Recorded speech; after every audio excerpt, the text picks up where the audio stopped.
Oui, je veux savoir, la dîme appartient au pasteur ou bien à l'église? OK. Ça, c'est cette question-là que vous posez à Ouais. moi.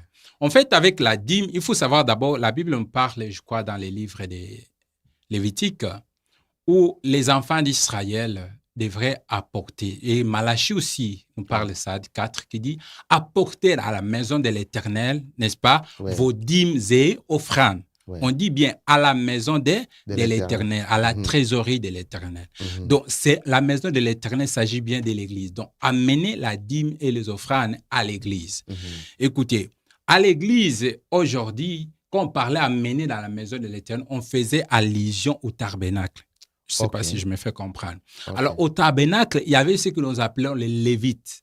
Les Lévites étaient des gardiens des temples. Les musiciens. OK, les musiciens. J'arrive là.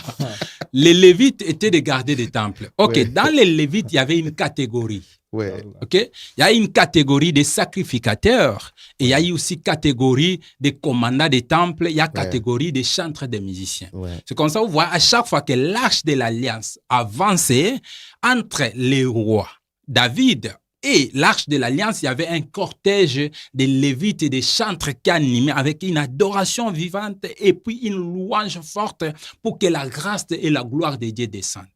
Vous voyez. Alors, ça constitue maintenant l'Église ainsi. Alors, quand les dîmes sont données, les dîmes tombent dans la trésorerie de l'Église. Maintenant, la trésorerie de l'Église, c'est là où les responsables numéro 1, bien sûr avec l'administration, n'est-ce pas, où l'administrateur va voir à l'Église, on sait combien on doit toucher. Par exemple, les chantres tels, c'est combien, les pasteurs, c'est combien, et tel, c'est comment. Et c'est comme ça que ça marche. Ok. Donc, c'est comme ça que ça doit marcher. Donc, pour répondre à cette question-là... Donc, la dîme n'appartient pas au pasteur. Bon, c'est comme je vous ai dit. C'est à l'église, pas au pasteur. Bon, la dîme vient à l'église. OK. Si vous me donnerez l'exemple, par exemple, quand on dit la personne qu'on a amenée la dîme individuellement, c'est Abraham qui a amené à Melchisedec. Ouais.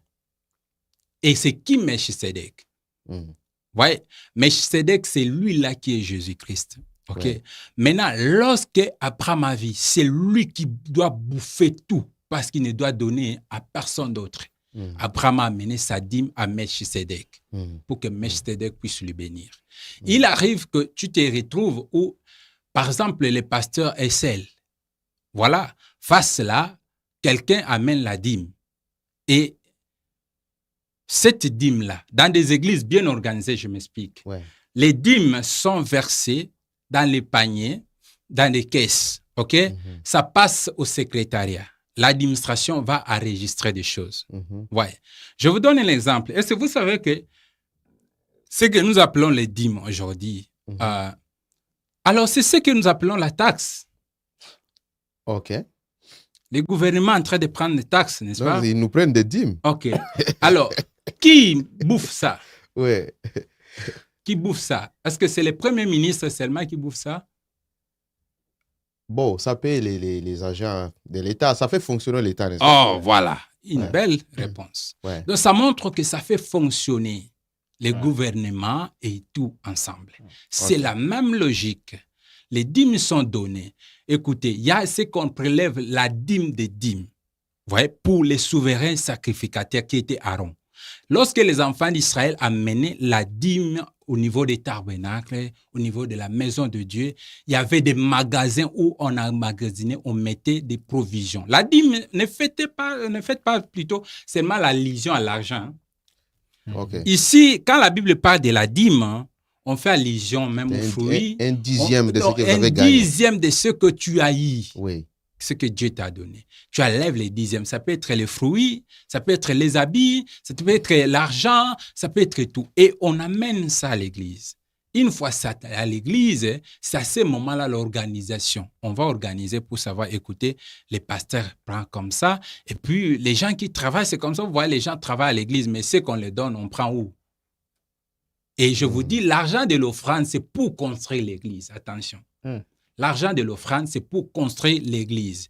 Les aumônes, c'est pour donner aux pauvres, les gens qui souffrent et qui n'ont rien. Mais les serviteurs, je dis, de tout ouvrier, tout lévite qui travaille à l'église, il va manger où? Dieu a dit bien, quand il répartissait, il a donné dans toutes les tribus les portions, comment il doit vivre. Mais chez la tribu des Lévites, il n'a rien donné. Il a dit, vous allez dépendre du temple. C'est comme ça que Dieu demandait maintenant la 10e. On doit mener toujours à la maison de Dieu pour que les Lévites, la tribu des Lévites aussi puissent vivre. OK. Et c'est obligatoire de faire la dîme encore? C'est toujours obligatoire? Oui, je pense que c'est obligatoire pour un chrétien vrai qui comprend la parole de Dieu, c'est obligatoire. Il faut savoir que la dîme n'a pas commencé avec l'Église, mais la dîme a commencé avant. Vous voyez? La dîme n'est pas loyale, mais c'est spirituel. Vous voyez? C'est avant l'existence de la loi. Alors, lorsque tu es spirituel, eh bien, tu dois comprendre la dîme. Je sais qu'il y a certaines personnes qui disent on ne doit pas donner la dîme, n'est-ce pas? Ça ne sert à rien de donner la dîme à l'Église. Mais je veux vous dire que la dîme, c'est là où si tu veux voir Dieu te bénir, ouvrir les églises du ciel. C'est comme tu es en train de donner ayant acquis les droits. Il t'a donné, écoutez, toi, tu dois les restaurer. C'est-à-dire, il te dit, dans ce que je t'ai donné, la dîme, il ne négocie pas, mais il dit, tu dois prendre comme ça pour donner. OK. Pasteur, finissons un peu. Mais c'est différent avec l'offrande. Oui. Je sais que vous allez expliquer si la dîme est dans le Nouveau Testament. Oui. Ça, vous allez expliquer. Vous allez juste paraffer. Okay. Je vais savoir...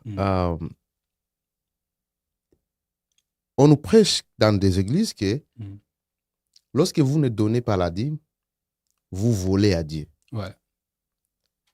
Maintenant, ma question est de savoir, si quelqu'un vole à Dieu, est-ce que ça peut faire qu'il manque les royaumes du ciel, l'opportunité d'entrer parce qu'il ne paie pas la dîme, ou bien c'est juste pour la bénédiction? Parce que souvent dans des églises, la motivation derrière cette poussée-là de donner la dîme, on dit que non, c'est pour la bénédiction.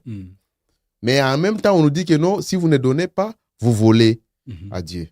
Maintenant, je veux savoir à quel point ça peut faire que vous manquez l'opportunité d'entrer dans les royaumes juste parce que vous ne donnez pas la dîme. Ou bien c'est juste pas.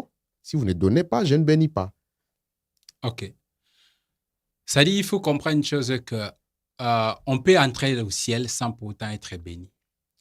OK. C'est-à-dire, tu n'as rien.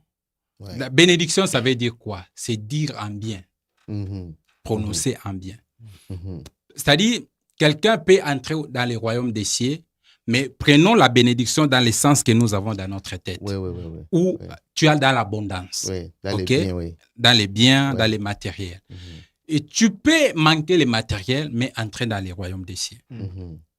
Alors, quand on dit, quand vous donnez pas la dîme, vous volez. Parce que même la Bible dit dans le sens que vous me volez.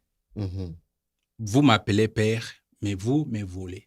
Dieu qui dit aux enfants d'Israël, ils me volent. Vous me volez dans quoi? Dans des dîmes, dans des offrandes, dans des aumônes. Pourquoi? Parce que ce sont des choses que Dieu vous a données. Il vous a dit, vous devrez les faire. Vraiment. Donner la dîme. 10e, tu dois le faire. Mais quand tu ne le fais pas, c'est comme ça que tu es en train de voler dans le sens que voler, c'est quoi? C'est du fait de prendre quelque chose qui n'est pas la vôtre.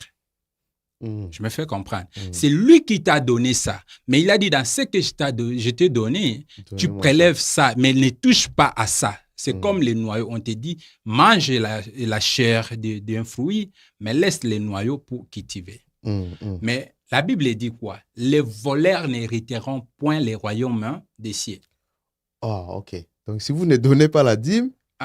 Là, j'arrive dans le sens où tu voles. Mais comment tu vas entrer les royaumes des cieux? Parce que tu es un voleur.